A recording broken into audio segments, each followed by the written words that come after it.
foi tão forte, mas tão forte, que eu fiquei surda por um tempo. E é triste. Hoje eu consigo enxergar e entender, me valorizar. Mas quando você está vivendo é complicado.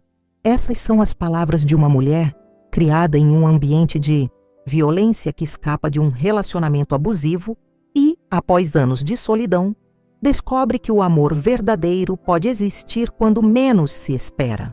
Meu nome é Clara.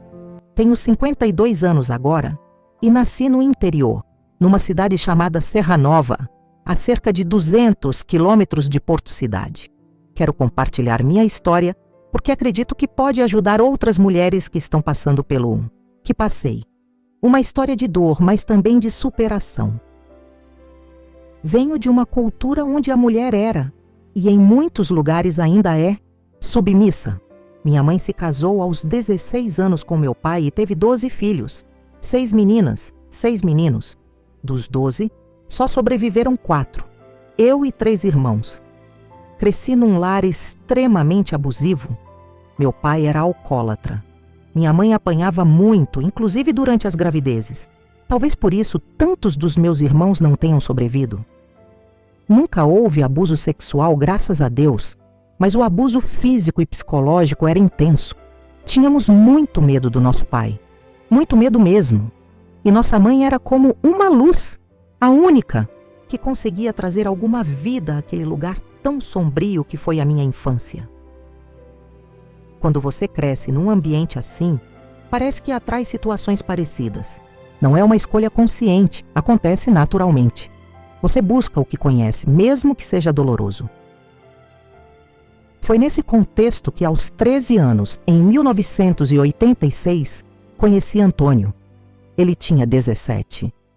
Minha mãe morava numa rua em frente a um parque de exposições que recebia feiras e eventos anualmente. O pai dele tinha um restaurante dentro desse parque. Um ano antes, eu tinha conhecido a irmã dele e fizemos amizade. Quando a feira voltou, fui procurá-la, mas quem estava lá era Antônio. Minha mãe também tinha um pequeno bar perto de casa, uma espécie de mercearia que tinha movimento maior nessas épocas de feira. Antônio ia lá às vezes para beber, e para mim era normal ver um rapaz de 17 anos bebendo. Fazia parte da minha realidade. Nos conhecemos, conversamos e, como adolescentes, nos apaixonamos. Era o primeiro amor, sabe? Foi tudo muito bonito naquele momento. Tivemos pouco tempo juntos porque a feira estava acabando. E logo ele teria que voltar para Porto Cidade, onde morava. Quando chegou a hora da despedida, foi sofrida. Muito choro, muitas juras de amor, promessas de que voltaria, que a gente ia se casar. Continuamos nos comunicando por cartas. Ele prometeu voltar no carnaval, que naquele ano caiu em março. Recebi uma carta dele poucos dias antes, avisando que viria. Foi maravilhoso. Éramos jovens, com muitos sonhos e planos. Eu tinha muita vergonha do meu pai, porque ele não era o tipo de pessoa que bebia socialmente. Era alguém que bebia até cair, que xingava os filhos, que falava palavrões e maldições. E vi naquele rapaz uma tábua de salvação. Pensei, quem sabe eu me caso e vou embora daqui. Desde a infância, eu tinha uma atração grande por novelas. Achava que assistindo, aprenderia a falar, a me comunicar, coisas que nem minha família, nem quem convivia comigo traziam. No interior, a gente sofre preconceito quando chega na cidade grande. Somos chamados de caipiras. O jeito de falar é diferente. Eu tentava fugir desse estigma, assistindo novelas para saber como me comportar, como falar, como pronunciar as palavras. Quando Antônio voltou no carnaval, nosso relacionamento ficou mais forte. Vimos que era realmente o que queríamos. O namoro ficou mais sério. Éramos felizes. Não éramos um casal que vivia discutindo. Éramos jovens e apaixonados. E então, chegou a hora dele voltar para Porto Cidade. E aquela separação foi sofrida novamente. Pouco tempo depois, aconteceu mais uma briga terrível em casa. Minha mãe me disse: "É melhor você sair de casa. Vá passar um tempo em Porto Cidade com sua prima. Coincidentemente, minha prima morava praticamente no mesmo bairro que Antônio. Fomos procurar a casa dele, que ficava perto. Encontramos e a primeira impressão foi que não fui muito bem-vinda. A mãe dele pareceu não gostar muito do nosso namoro. Não sei se porque eu vinha de uma família mais simples. Eles não eram ricos, mas tinham uma situação melhor que a minha. Como toda moça apaixonada, eu tentava driblar essas dificuldades. Fui ficando mais na casa dele do que na da minha prima, e a mãe dele não ficava muito satisfeita. Eram muitos filhos na casa, e ela tinha que cuidar das próprias filhas, não tinha como cuidar de mim também. Nesse meio tempo de estar mais na casa dele, acabou acontecendo a primeira relação sexual. Perdi minha virgindade. Pouco tempo depois, a mãe dele, sentindo a responsabilidade crescer sobre ela, escreveu uma carta para minha mãe falando sobre a irresponsabilidade dela ter deixado uma filha na casa dela, que já tinha os próprios filhos para cuidar. Antônio arrumou dinheiro para comprar minha passagem e voltei para Serra Nova. Mas algo aconteceu. Minha menstruação atrasou. Entrei em pânico. Achei que estava grávida. Escrevi para ele contando, mas antes mesmo da carta chegar, minha menstruação veio. Tudo se normalizou. A vida em Serra Nova continuava no mesmo inferno. Meu pai colocava a gente para fora, discutia com minha mãe, batia nela, quebrava tudo dentro de casa. Minha mãe trabalhava tanto para comprar as coisas, deixar tudo bonitinho, e ele quebrava tudo. Era um verdadeiro inferno. Ninguém tem noção do que é viver com um alcoólatra violento. Você tem medo 24 horas por dia. Em maio, minha mãe adoeceu gravemente. Tinha varizes no esôfago e um problema chamado esquistossomose, um verme que ela pegou quando criança. Esse verme perfurou o baço e ela vomitava muito sangue. Foi levada de Serra Nova para Porto Cidade para uma cirurgia de emergência. Ela ficou 1 mês internada e eu fiquei em Serra Nova cuidando da casa. Meu pai estava trabalhando nessa época. Em junho, época de festas juninas, Antônio foi para Serra Nova passar o São João comigo. Meu pai gostava dele, não tinha problemas com ele. O problema era com todos nós da família. Era complicado e vergonhoso estar com um pai que te xinga na frente do namorado, que diz que você é vagabunda e coisas absurdas. Antônio ficou comigo nos dias de São João. No dia 4 de julho, ele voltou para Porto Cidade. No dia seguinte, recebi uma ligação na casa de um vizinho avisando que minha mãe teve alta e precisava de companhia para ficar com ela na casa de uma tia minha em Porto Cidade. Fiquei feliz. Além de minha mãe sair do hospital, eu iria para Porto Cidade e ficaria perto do meu namorado. Cheguei em Porto Cidade no dia 6 de julho. Minha mãe ainda ia receber alta no dia seguinte. Fui correndo para a casa de Antônio avisar que estaria em Porto Cidade. Quando cheguei, me disseram: ele viajou para Capial Sul. Foi buscar a mudança da irmã dele que está se mudando para Porto Cidade. Aquilo foi como se o mundo tivesse acabado. Era muito comum na época que se um rapaz tirasse a virgindade de uma moça e não quisesse assumir, ele fugia. Meu mundo desabou. Me senti completamente abandonada. Voltei para a casa da minha tia, arrasada. Minha mãe recebeu alta e eu fiquei cuidando dela. 2 semanas depois, meu pai veio buscar a gente para voltar para Serra Nova. Ele veio bêbado e, mesmo com minha mãe ainda se recuperando de uma cirurgia grande, insistiu que voltássemos naquele mesmo dia. Voltei para Serra Nova sem ter mais notícias de Antônio. Nenhuma carta, nenhum contato. Minha mãe, mesmo operada, recentemente continuava sofrendo violência do meu pai. A mercearia que tínhamos estava quase falindo, porque era minha mãe quem administrava tudo. Eu estava sozinha, sofrendo as consequências da perda da virgindade. Devo ter confiado em alguém e contado o que aconteceu, e essa pessoa espalhou. A notícia chegou aos ouvidos do meu pai. O sofrimento foi imenso. Meu pai culpava minha mãe por tudo. Dizia que ela era alcoviteira, que arrumou aquele homem para mim, que não cuidou direito de mim. Prostituta era o mínimo que ele me chamava. Passou-se o mês de setembro e eu já não tinha mais esperanças de rever Antônio. Até que no dia 5 de outubro, quase 3 meses depois, eu estava conversando com umas vizinhas idosas em frente à casa da minha mãe, quando vi um táxi parar na porta. De dentro, saiu Antônio. "Dona Maria, olha quem está ali", disse às senhoras.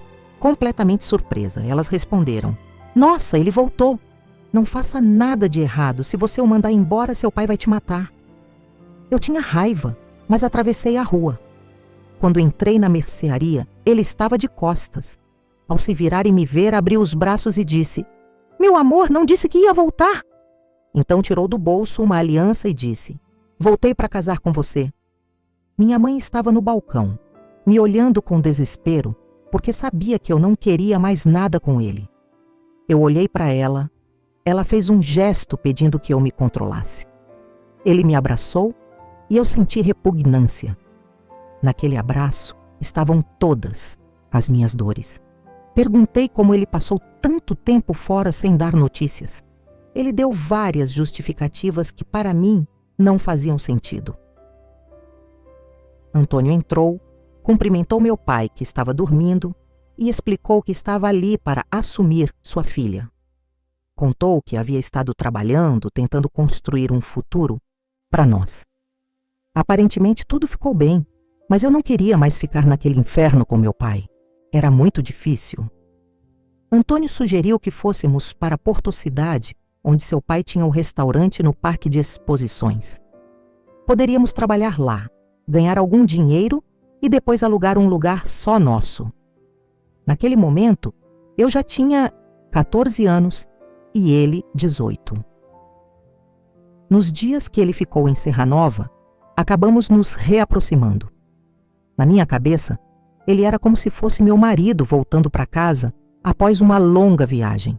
Eu fui com ele para Porto Cidade. Em novembro, trabalhamos no restaurante do pai dele. Foi um movimento muito grande, muito trabalho. Nessa ida dele para Serra Nova, lhe acabei engravidando, mas estava tudo tão tumultuado que nem percebi. Um dia, a mãe dele me chamou e disse: "Estou percebendo mudanças em você. Você está grávida." Eu disse que minha menstruação tinha atrasado, mas não tinha certeza. Ela insistiu que eu estava, notando meus seios maiores e a barriga levemente saliente. A reação dela não foi positiva. Havia uma recriminação implícita, como se eu tivesse sido fácil. Ficamos na casa dela durante um tempo, mas não dava certo. A casa era pequena, com muitos filhos. Voltei para Serra Nova, para a casa dos meus pais, mas quando voltei, já estava com a barriga crescendo. Com o passar do tempo, Antônio veio de Porto Cidade e foi morar em Serra Nova. Fomos morar numa casinha cedida pela minha mãe. Ironicamente, a mesma casa onde eu nasci. Eu estava feliz, pois já tinha me reconectado com ele, me apaixonado novamente. Estar com ele era muito melhor do que estar na casa do meu pai. Mas como em minha vida nada ficava bom por muito tempo, surgiu um problema. Eu tinha um primo que teve um desentendimento com um rapaz da vizinhança, justamente um rapaz com quem eu conversava muito. Como toda a rua já comentava sobre minha gravidez, esse primo embriagado disse a Antônio: "O bebê que ela está esperando não é seu, é de fulano." Meu mundo caiu. Como eu ia explicar aquilo? Como ia desmentir o que todos estavam dizendo? Antônio foi para a casa do meu pai me confrontar. Meu pai também acreditou que era verdade e me culpava. Foi um inferno. No dia seguinte, Antônio foi confrontar minha família estendida. Meus avós moravam no mesmo terreno e toda a família se reunia lá. Ele perguntou: "Vocês que a conhecem desde que nasceu, o que dizem sobre essa história?" Para minha surpresa, todos responderam: "Todo mundo sabe dessa história. Só quem não sabia era você." Eu estava sendo crucificada, sozinha contra todos. Antônio olhou para mim com decepção, tirou minha aliança e disse: Jamais vou dar meu nome a você. Você é uma vagabunda. Jamais criarei esse filho. Procure o pai do seu filho para cuidar. Juntou suas coisas e foi embora, me deixando sozinha, grávida, sem emprego, sem saber como sustentaria aquela criança. 15 dias depois, recebi uma carta da mãe dele dizendo que onde há fumaça, há fogo. Mas que se por acaso eu não fosse culpada, eu não deveria ter medo de ir à Porto Cidade conversar com ela. Juntei minhas poucas roupas e fui sozinha para Porto Cidade, com uma barriga enorme. Fui para a casa da minha tia, que era meu lugar de apoio. Depois fui à casa da mãe de Antônio e expliquei tudo o que tinha acontecido, como me sentia abandonada, quem era aquele rapaz e por que aquela história surgiu. Mesmo com desconfiança, eles me deram um voto de confiança. Quando Antônio voltou para casa e me viu, me abraçou chorando, dizendo que confiava em mim, que me amava, que ficaríamos juntos. Ele me devolveu a aliança, o que representava muito para mim.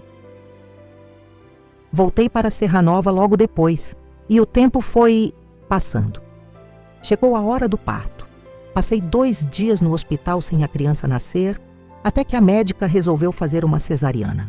Minha primeira filha, Sofia, nasceu com muita saúde. Antônio demorou para vir conhecer a filha, e quando veio, trouxe a mãe e a irmã mais velha. Elas vieram para examinar o bebê e ver se realmente parecia com ele ou com alguém da família. Naquela época não existia teste de DNA. Foi um momento tenso, todos se olhando, estudando cada traço da criança. Não houve muita emoção ou alegria. Eles foram embora e eu fiquei na casa dos meus pais. 2 meses se passaram sem notícias dele. Então, chegou uma carta contendo dinheiro e o registro de nascimento da menina. Ele havia registrado a filha como sua, mas não escreveu uma palavra sequer na carta. Era como se dissesse: cumpri minha obrigação. Fiquei mais um tempo sozinha, vivendo naquele lugar com todas aquelas pessoas que não acreditavam em mim. Até que uma amiga minha arranjou um emprego para Antônio como cozinheiro em um restaurante em Serra Nova. Ele se mudou para lá novamente e fomos morar numa casinha maior com nossa filha. Foi aí que começou a violência física por parte dele. Havia sempre aquela desconfiança no ar. Ele dizia coisas como: você não é tão santinha assim. As pessoas não falariam essas coisas se você fosse realmente íntegra. Não me lembro com precisão quando foi o primeiro tapa, mas lembro de um episódio que me marcou profundamente. Eu estava sentada no sofá da casa da minha mãe com Sofia, que já estava comendo papinha. Pedi para ele comprar uma marca específica de papinha e ele trouxe a errada. Quando mencionei que não era aquela que a bebê comia, ele simplesmente pegou o pacote e jogou com toda a força no meu rosto, na frente da minha mãe. A reação da minha mãe foi tão submissa quanto a que ela tinha quando apanhava do meu pai. O mínimo seria ela se revoltar e dizer: fora da minha casa, a única pessoa que pode bater na minha filha é o pai dela. E mesmo assim, não está certo. Mas não foi assim. A violência não acontecia todos os dias ou todos os finais de semana. Eram situações eventuais, brigas que culminavam em agressão física. Algum tempo depois, as irmãs dele vieram nos visitar em Serra Nova. A bebê já estava maior, com cerca de 4, 5 meses, e dava para reconhecer melhor os traços familiares. Elas ficaram observando tudo, como era a minha vida com ele, se a menina parecia com eles ou não. Quando voltaram para Porto Cidade, comentaram com a família que a bebê era a cara do outro rapaz, que não tinha como ser filha de Antônio. Ele então decidiu: não dá mais para morar aqui em Serra Nova, é muito falatório. Vou voltar para Porto Cidade e quando eu arrumar um lugar, venho buscar vocês. Ele voltou para Porto Cidade e eu fiquei em Serra Nova com minha filha, na casa da minha mãe, novamente sozinha. Ele encontrou um trabalho, alugou uma casinha e depois de 2 meses voltou para buscar a mim e nossa filha. Foi muito doloroso. Me afastar da minha mãe, Sofia tinha apenas 7 meses quando fomos para Porto Cidade. Dentro de mim, eu sentia que tinha uma dívida com Antônio, uma dívida de honra. Precisava ser a melhor mulher do mundo para compensá-lo pelo sofrimento, pela vergonha, por ter deixado as pessoas pensarem que ele era traído. Eu me cobrava muito, vivia tentando provar que era honesta. É exaustivo estar sempre provando que não fez nada errado, convivendo com a desconfiança de todos, porque a família dele sabia de toda a história. Logo depois, quando Sofia não tinha nem 2 anos, engravidei da minha segunda filha, Beatriz. Para mim aquilo foi motivo de muita alegria, porque acreditei que nos reconectaria de uma forma que acabaria com todas as dúvidas. Mesmo que ele tivesse registrado e assumido Sofia, sempre existia aquela desconfiança. Esta nova gravidez seria nossa união definitiva. Aqui não haveria dúvidas. Foi uma gravidez difícil, com muitas dificuldades financeiras. Pagávamos um aluguel que para nós era uma fortuna. E para completar o quadro, aquele mesmo primo, que tinha causado todo o problema em minha vida, veio morar conosco. Ele teve problemas em Serra Nova e precisou se mudar. Eu o acolhi como um irmão, sem nunca jogar na cara dele todo o sofrimento que ele me causou. Quando eu estava com 5 meses de gravidez de Beatriz, começou um burburinho. Morávamos numa vilazinha, um conjunto de quartos em sequência. Mas, final do corredor morava uma mulher que tinha uma irmã muito bonita. Sempre fui muito insegura por conta da minha história, sempre tentando provar que era melhor, mesmo não me sentindo assim. Na minha cabeça, Antônio estava me fazendo um favor ficando comigo. Percebi que ele tinha interesse por aquela moça, que era muito bonita e se vestia de forma sensual. Numa vila fechada, os boatos correm rápido e logo disseram que ele estava dando em cima dela. Um dia, ele chegou tarde do trabalho. Meu primo estava em casa. Fui questionar Antônio sobre o interesse na moça, falando de forma áspera. Ele estava comendo e repetia: "Me deixa em paz, me deixa em paz." De repente, com toda a violência, ele pegou o prato e o jogou no chão. O prato quicou e acertou meu joelho, abrindo um corte profundo. Foram necessários 6 pontos. Havia muito sangue, e ele olhou para mim e disse: "Olha o que você me fez fazer." Na versão dele, eu estava errada por ter ciúmes e cobrado explicações. Errada por não esperar que ele comesse, tomasse banho e se acalmasse para conversar. Eu, grávida de 5 meses, estava com ciúmes e raiva. Fui para o hospital. Quando chegamos, os policiais logo perguntaram se tinha sido violência doméstica, pois é procedimento quando uma mulher chega machucada. Menti, dizendo que tinha caído. Quando voltamos para casa, ele disse: "Não dá mais para ficarmos juntos. Já chegou ao extremo, pode acontecer algo pior. Não quero mais." Eu, me sentindo a última das mulheres, insegura, sozinha, com medo de voltar para a casa dos meus pais, fiz de tudo. Implorei, supliquei: "Não me deixe, pelo amor de Deus, eu te amo. Você é o homem da minha vida." Ele passou uns 8 dias, dizendo que não queria mais, mas aos poucos foi se acalmando e as coisas foram voltando ao normal. E eu, ferida e marcada para sempre, fui quem pediu desculpas. A gravidez continuou, e quando chegou a hora do parto, fui para Serra Nova ter minha filha lá, pois já tinha Sofia pequena e não poderia cuidar de 2 bebês sozinha após uma cesariana. Beatriz nasceu linda, grande e saudável. Antônio demorou quase 2 semanas para visitá-la, e quando o fez, chegou bêbado. Beatriz era tão diferente de Sofia. Tinha traços mais parecidos com a minha família do que com a dele. Mas não, houve questionamentos desta vez. Passei o mês de resguardo na casa da minha mãe e voltei para Porto Cidade.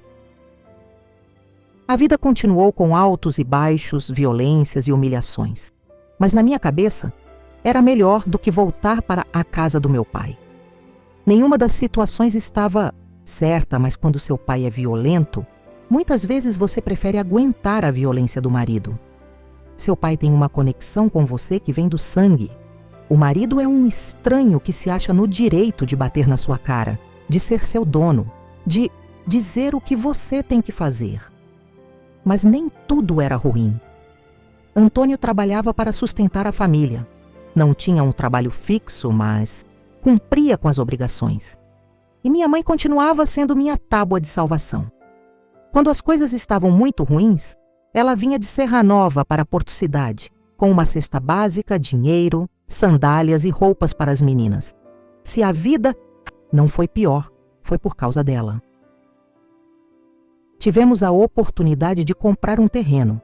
Antônio tinha feito uma poupança para as meninas. Compramos o terreno e começamos a construir uma casinha simples. Meu pai vinha de Serra Nova para ajudar na construção, já que era mestre de obras. Fizemos uma casa de alvenaria, um espaço melhor, e fui vivendo com minhas 2 filhas.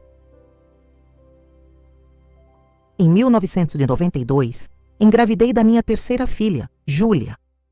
Foi uma gravidez difícil, não planejada. Estávamos começando a construir a casa, Antônio estava desempregado, não tínhamos dinheiro, eu não trabalhava, e era muito difícil ter uma 3ª filha numa situação financeira tão precária. Minha mãe, mais uma vez, me ajudou em tudo. Comprou o enxoval em Serra Nova e mandou para Porto Cidade. A casa ainda estava pela metade, parte de alvenaria, parte de madeira improvisada. A gravidez foi complicada, com muitos problemas de saúde, e eu não tinha dinheiro para me cuidar. Tudo dependia do sistema público de saúde. Júlia nasceu com um problema de incompatibilidade sanguínea. Antônio é tipo A positivo, eu sou A negativo. Ela precisou fazer uma transfusão, mas graças a Deus tudo deu certo. Como já tinha feito 2 cesarianas, na 3ª fiz ligadura de trompas. Não teria mais filhos, o que foi um alívio. Mas a vida continuava mais ou menos a mesma. Qualquer discussão, ele jogava o passado na minha cara. Havia brigas, tapas. Nunca foi aquela agressão de me deixar num canto apanhando. Eu revidava. Me defendia, mas nunca era suficiente. A agressão existia, não era contínua, não acontecia todo dia ou todo mês, mas estava presente. Por revidar, muitas vezes eu não me sentia vítima.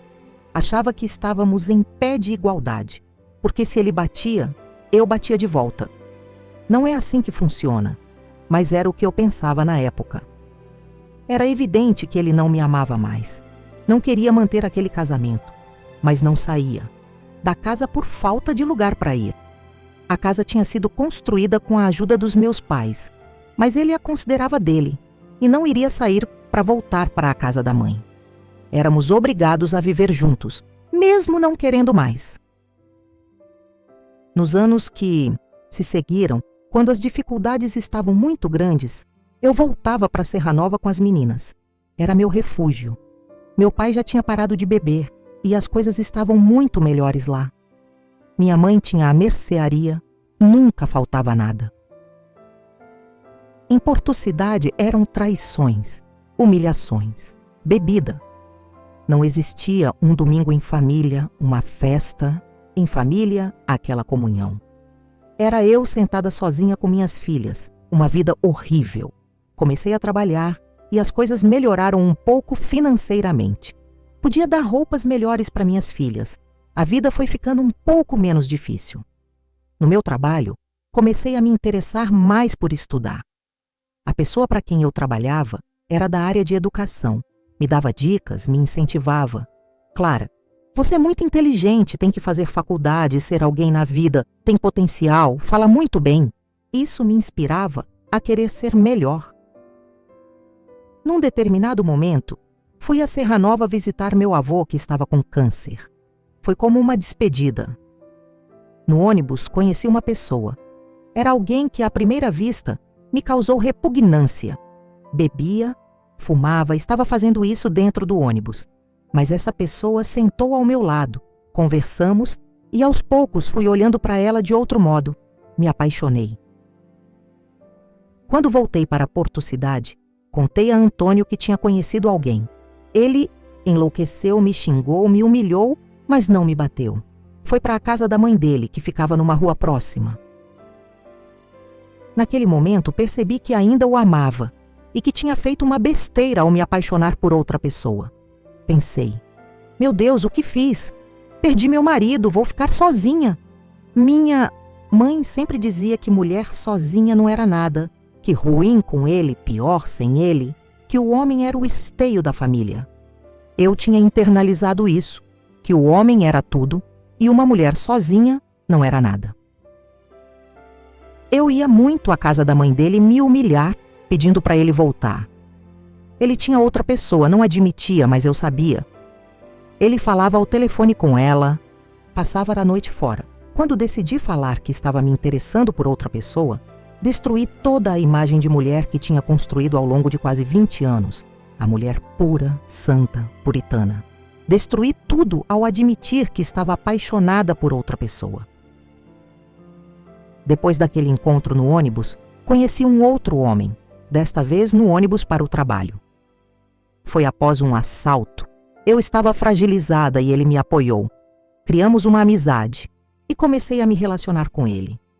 Antônio já estava oficialmente morando na casa da mãe dele. Todo mundo sabia que estávamos separados. Uma manhã, Antônio veio à nossa casa. Ele ainda tinha toda liberdade de entrar e sair. A porta do meu quarto estava fechada. Ele bateu e perguntou quem era. Quando abri, ele olhou para dentro do quarto e viu meu namorado na cama. "Quem está aí?" perguntou. Respondi que era Carlos, meu namorado, o que ele já sabia. "Não acredito que você tenha um homem dentro da casa com minhas filhas. Você é vagabunda." Foi uma confusão generalizada. Ele chamou o rapaz para fora e disse: "A partir de hoje, você vai tomar conta dos bezerros porque está com a vaca." Carlos respondeu: "Elas são suas filhas. A responsabilidade é sua. Estou com sua ex-mulher, mas suas filhas continuam sendo suas filhas." Depois desse episódio, Antônio, que já tinha uma namorada, disse que iria para a capital sul tentar vida lá, porque a irmã dele morava lá. O relacionamento com Carlos não deu certo.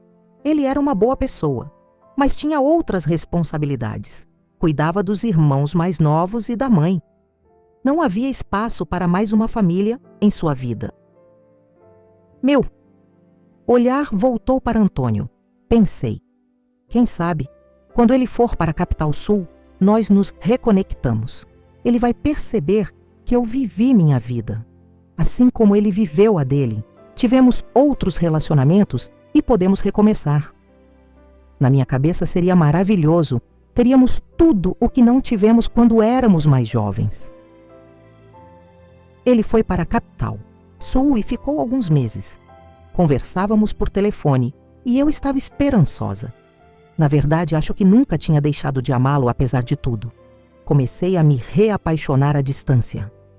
Ele não conseguiu o emprego que almejava e decidiu voltar para Porto Cidade. Fui a uma agência de viagens e comprei a passagem dele no meu cartão de crédito. Liguei para ele em 2004 e disse: "Comprei sua passagem." Ele respondeu: "Não era para ser agora? Eu ia voltar mais tarde, tenho uns bicos para fazer aqui ainda." "Mas já comprei", respondi. Ele voltou e eu estava esperançosa de que meu casamento seria retomado, que tudo daria certo agora que estávamos mais maduros. Tínhamos visto outras experiências. Paguei metade da passagem com meu cartão e pedi dinheiro emprestado à mãe dele para pagar a outra metade. Quando ele chegou a Porto Cidade, foi direto para a casa da mãe dele. Fomos lá fazer uma recepção.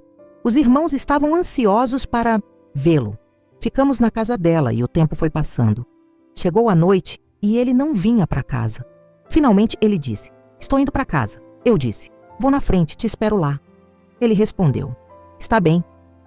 Esperei, ele demorou muito. Estava bebendo com os irmãos. Já tarde da noite, ele finalmente chegou.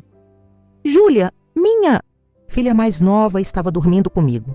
Durante todo aquele ano de separação, ela passou a dormir na minha cama.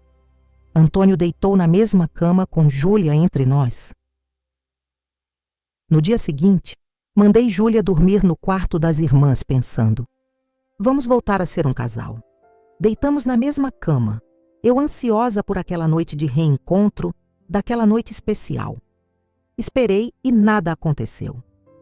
Finalmente toquei nele e perguntei: e aí, o que aconteceu? Ele respondeu: o que aconteceu é que eu voltei para casa, voltei para minha casa. Não voltei para você. Daqui só saio agora quando você comprar minha parte ou quando eu morrer, porque não vou deixar minha casa para você colocar outro homem.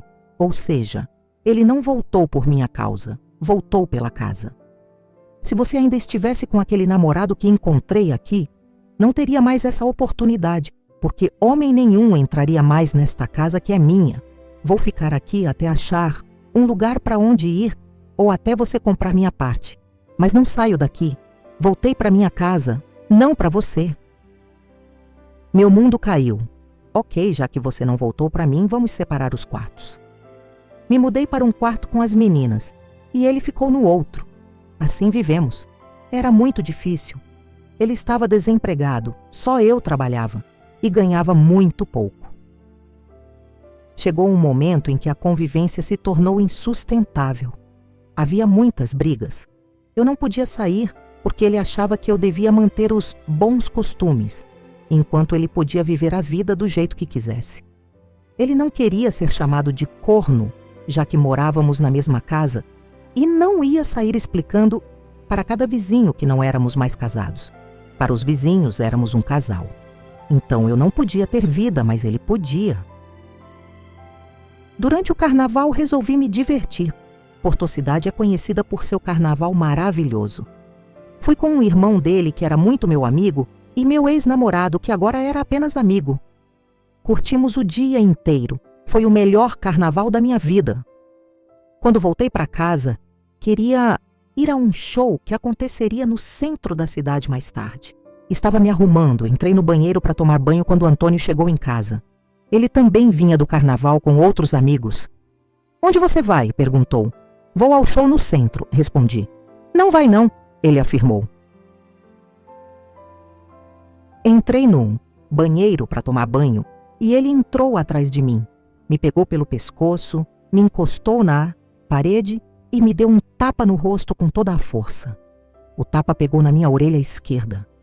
Naquele momento senti um zunido forte no ouvido, junto com a dor do tapa e a raiva de querer revidar. Mas sem conseguir, porque o tapa foi muito forte. Naquele instante, percebi que não tinha mais o que fazer. Íamos nos matar se continuássemos assim. Liguei para meus pais, falei com meu pai, algo que nunca tinha feito antes. Nunca tinha contado os absurdos que vivia, todas as minhas dores. Pai, preciso do senhor agora. O que aconteceu? Ele perguntou. Venha dividir a casa. Literalmente passar uma parede no meio da casa, porque eu e Antônio não podemos mais viver juntos. Vamos nos matar. Meu pai veio com meu irmão mais velho. Fizeram uma parede no meio da casa, dividindo-a literalmente. Antônio ficou de um lado, eu e minhas filhas do outro. Eu disse a meu pai, quando o senhor vier, traga alguma coisa para comermos, porque não temos nada em casa, nem sal. Meu pai e meu irmão dividiram a casa, organizaram o que foi possível em poucos dias e foram embora.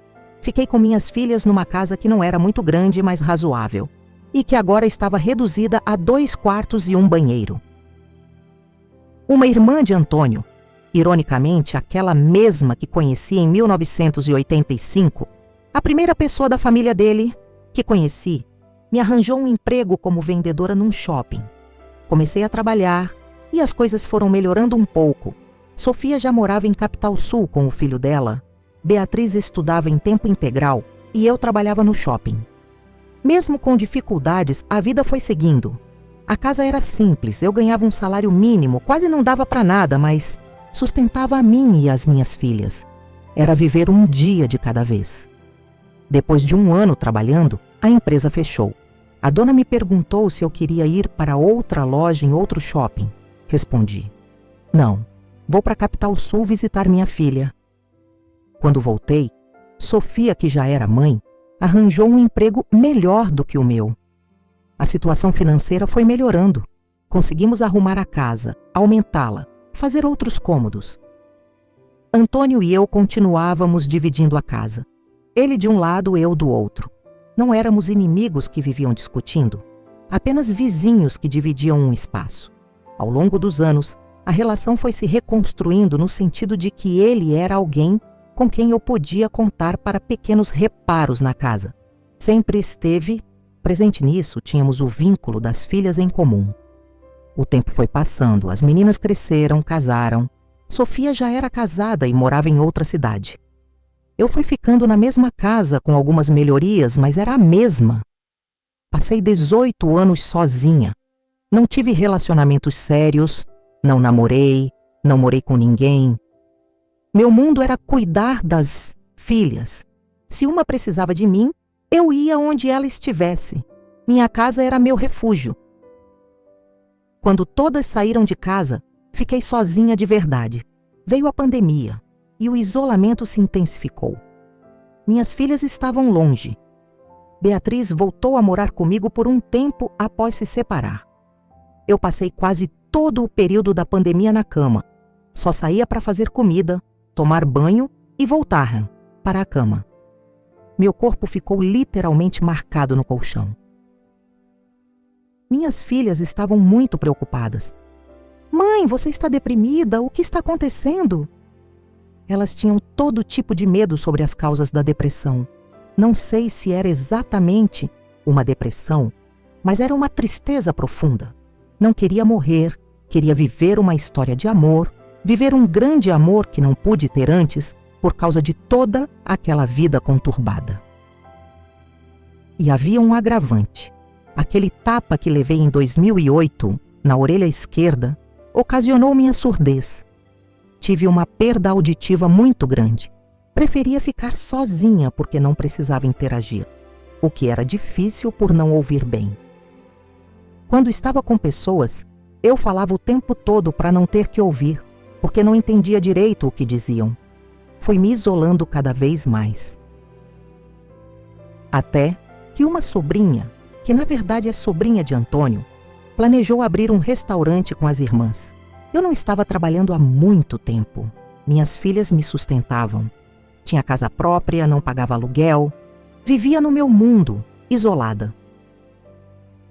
Minhas sobrinhas me convidaram para trabalhar no restaurante que estavam abrindo. Não podiam pagar muito no início, mas precisavam de alguém na cozinha. Aceitei, e esse trabalho me deu um novo ânimo. Com o movimento constante, o vai e vem, o trabalho na cozinha, emagreci bastante. Isso me deu uma rejuvenescida, me deu ânimo, me devolveu a vaidade. Comecei a me arrumar mais, perceber que estava viva novamente. Comecei a cuidar da minha casa, reformar, trocar os móveis. O trabalho me dava possibilidades financeiras de melhorar meu entorno, e isso foi me dando vontade de ter mais na vida. Pintei os cabelos que estavam quase todos brancos. Cuidei dos dentes. Melhorei minha aparência. Agora chegou a hora de ter alguém, pensei. Estou melhor, cuidei da aparência, quem sabe o destino não me proporciona encontrar alguém? Comecei a usar um aplicativo de encontros. Conheci muita gente, conversei com pessoas de todo o país. Isso abriu meus horizontes, me fez pensar. Nossa, eu posso ser feliz. Posso encontrar alguém. No aplicativo, conheci Miguel. A conexão foi muito boa desde o início. Tínhamos os mesmos gostos musicais, gostávamos dos mesmos filmes, documentários. A amizade foi crescendo, fomos nos conectando. Havia ainda a dificuldade da audição, mas por telefone eu usava fones de ouvido e conseguia entender bem. Marcamos de nos encontrar, mas disse a ele: quando nos encontrarmos, não quero que você se sinta obrigado a ficar comigo. Sejamos sinceros, se não houver essa conexão pessoalmente, vamos ter um jeito de dizer isso um ao outro. Mas continuaremos amigos porque quero você na minha vida para sempre. Mesmo sendo mais jovem que eu, tenho 52 anos, ele tem 45, tínhamos muita afinidade. e ele demonstrava admiração por mim. Me fazia sentir melhor do que eu realmente me achava. Quando nos encontramos pessoalmente, fiquei encantada. Ele é muito mais alto que eu e pensei. Parece ser muito para mim. Ainda me colocava numa posição de inferioridade, embora hoje saiba que ninguém é melhor que ninguém. Nossa, como você é bonito, disse a ele. Fomos conversando no caminho até minha casa. A certa altura ele perguntou: o gato comeu sua língua? Estou falando com você há um tempo e você não responde. É porque sou surda, respondi. Mentira! Ele exclamou. Não, sou surda mesmo. Como você falava comigo no telefone então? Perguntou confuso. Expliquei que sou parcialmente surda e que no telefone com fones consigo ouvir melhor. Ele começou a falar mais alto e tivemos uma tarde maravilhosa de conversa e conexão. Quando ele foi embora, fiquei com medo de que tudo fosse apenas conversa de homem. Mas quando chegou em casa, ele me ligou e passamos a madrugada inteira conversando sobre nosso encontro, nossas expectativas, como tudo foi melhor do que imaginávamos. As coisas foram acontecendo naturalmente. Apresentei-o às minhas filhas, ele foi se aproximando, ficando um dia, uma noite, depois uma semana inteira. O divórcio oficial entre mim e Antônio finalmente saiu depois de todos aqueles anos. Eu tinha muito medo de convidar Miguel para morar comigo, não queria parecer que estava induzindo-o a fazer algo que apenas eu queria. Mas ele foi trazendo suas coisas aos poucos, um par de sapatos, algumas roupas, até que um dia todas as coisas dele estavam lá. Vivemos uma verdadeira lua de mel, com conexão espiritual, conexão de almas. Já disse a ele muitas vezes: se eu morrer hoje, morro a mulher mais feliz do mundo. Pode parecer exagero para quem está ouvindo. Como alguém pode dizer que sua vida está melhor por causa de outra pessoa? Mas é assim que deve ser quando as pessoas realmente se conectam. Hoje estou realizada como ser humano, como mulher, como mãe. Não devo ter sido a melhor mãe do mundo. Tenho minhas falhas porque fui mãe muito cedo, mas tenho 3 filhas, de quem tenho o maior orgulho. Vejo-as vivendo suas próprias vidas, se sustentando, criando seus filhos, tendo independência financeira e emocional.